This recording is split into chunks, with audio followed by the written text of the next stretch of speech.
There are certain phrases in life that I've consciously reminded myself not to accept, one of which is, what will be, don't force it.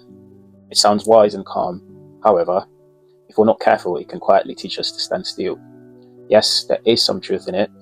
Some things cannot be forced. Conversations, relationships, friendships, attention, love. Authenticity does not respond to pressure. Real connection resists control. And when we sense that energy is not being returned, when effort feels one-sided, we feel it deeply.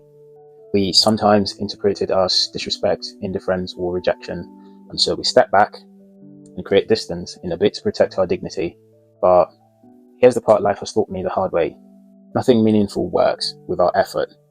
Nothing grows without intentions. Nothing becomes without participation. What could be will often never be if you do not make a conscious decision to show up for it. And this is where I want us to pause for a moment, because this matters.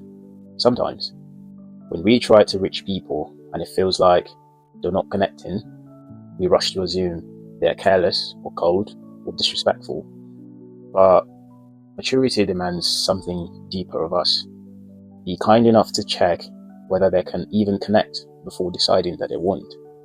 Not every silence is dismissive. Not everyone who pulls away is unwilling. Some people are overwhelmed. Some are hurting. Some are fighting battles that we cannot see. Sometimes, the absence of response is not a lack of respect, but a lack of capacity. That understanding changes how we lead. It changes how we love and how we show up. Now, this does not mean we abandon self-respect and tolerate neglect. It means we learn discernment and not disengagement. Many of us say, I'm not forcing it, when what we really mean is, I'm afraid of being vulnerable again. We disguise fear as wisdom.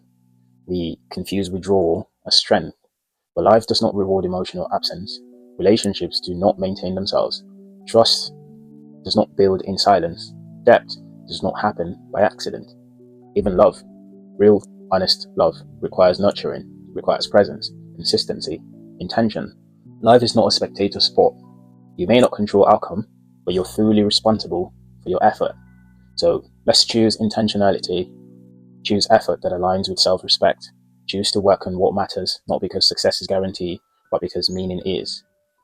What will be is not always what must be. Sometimes what will be only exists on the other side of courage. The courage to speak, to reach out, to try again, to check in, to invest. Remember this, nothing truly works unless you put in the effort. Nothing becomes unless you're brave enough to make it so.